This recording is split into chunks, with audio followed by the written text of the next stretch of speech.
अमरनाथ के political situation ने स्पष्ट कर दिया कि भारतीय जनता पार्टी का कांग्रेस मुक्त भारत का नारा खोखला था।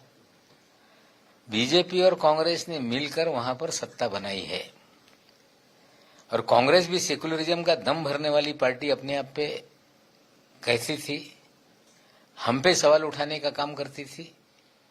हमें लगता है कांग्रेस भी पूरी तरह से बेनकाब हुई है। इससे पहले भी कांग्रेस पार्टी ने भारतीय जनता पार्टी के साथ गोंदिया में, भंडारा में, चंद्रपुर में, कोल्हापुर में सत्ता में बैठी है और आज अमरनाथ में भी कांग्रेस का असली चेहरा सामने आ गया और बीजेपी का भी असली चेहरा सामने आया है।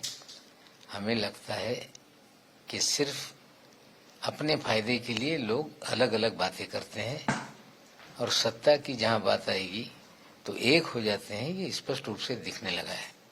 आज भी कांग्रेस पार्टी में बड़े पैमाने पे लोग भारतीय जनता पार्टी के विचारधारा से सहमति रखते हैं, धीरे धीरे भारतीय जनता पार्टी में शामिल हो जा रहे हैं।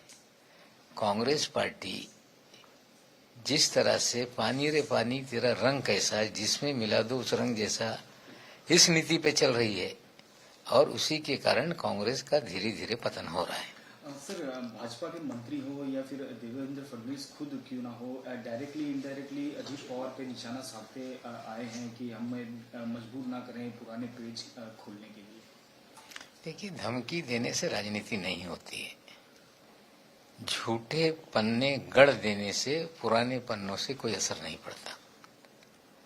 हमें लगता है कि जिस तरह से परभनी में, पूना में, पिंपरी चिंचवड़ में राष्ट्रवादी कांग्रेस पार्टी भारतीय जनता पार्टी और शिवसेना से लड़ रही है, यहां तक मुंबई में भी हमारा मुकाबला शिवसेना और भारतीय जनता पार्टी से है। तो इस तरह के लोग बोल रहे हैं, कुछ नेता बोल रहे हैं कि हम सावरकर जी की विचारधारा स्वीकार लें।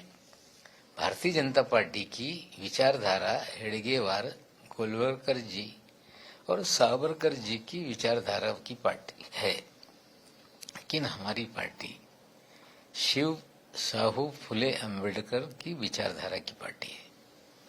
हम कभी भी भारतीय जनता पार्टी की विचारधारा स्वीकार नहीं कर सकते और पहले दिन से जब से सरकार में पार्टी शामिल हुई, बार बार स्पष्ट किया गया कि ये पॉलिटिकल एडजस्टमेंट है।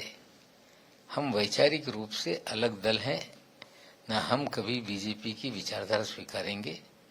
कितना भी कोई कह ले, हम अपनी विचारधारा पे कायम हैं। पर सर, चुनाव खत्म होने के बाद कहीं ना कहीं कटुता तो रहेगी महायुति में, अगर ये इस तरह के स्टेटमेंट दोनों की तरफ से दिए जाएंगे। देखते हैं आगे आगे क्या होता है। आज उस पर बहुत ज्यादा बात करना उचित नहीं है, लेकिन वैचारिक रूप से हम अपनी पहचान, अपने काम, इससे कभी भी समझौता नहीं कर सकते। ओवैसी ने दादा के ऊपर टिप्पणी की, उसके लिए देखिए, पवार साहब से अलग होके अजीत दादा ने पार्टी का गठन किया या पार्टी का काम किया।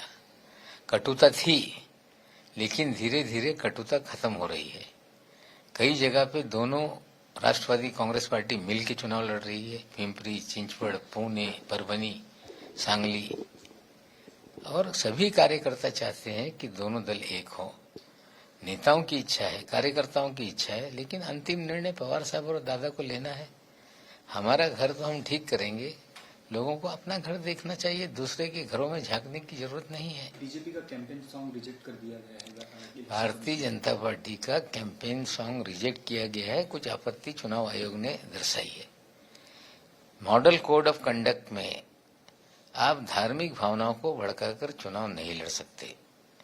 भाषा के नाम पे, प्रांत के नाम पे बंटवारे वाली राजनीति करने से आपको पूरी तरह से रोक लगाने की जिम्मेदारी चुनाव आयोग की है।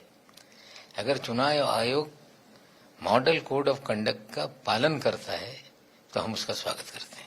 सर, दोन प्रश्न मराठीमध्ये घेऊया। दोघांची युती झाली आहे, भाजपा आणि काँग्रेसची, काँग्रेस मुक्त भारतची जे घोषणा करतात, ज्या प्रकारे भारतीय जनता पक्ष काँग्रेस मुक्त भारतच्या गप्पा मारत होत्या, आता अंबरनाथमध्ये सगळं पित्तल उघड झालेलं आहे आणि काँग्रेसचे लोक पण सेक्युलरिझमचा दम भरत असताना आमच्यावर प्रश्न निर्माण करत होते. याआधी पण या राज्यामध्ये गोंदिया असतील, भंडारा असतील, चंद्रपूर असतील, कोल्हापूर असतील, सत्तेमध्ये असताना महाराष्ट्रामध्ये काँग्रेसनी त्यांच्यासोबत तडजोड करून सत्ता तिथे स्थापित केला होता.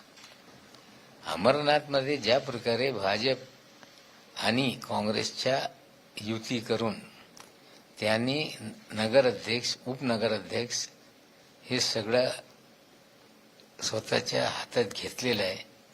मला वाटते की दोघा पक्षाची काय आयडिओलॉजी आहे, सत्तेसाठी काही ते करू शकताय, हे याच्यातून स्पष्ट होऊ लागलेलं आहे. आशिष शेलारचं व्यक्तित्व कसं पाहतात? त्यांनी म्हटलंय की वीर सावरकरची जी आयडिओलॉजी आहे ती एनसीपीला मान्यता करायला लागेल.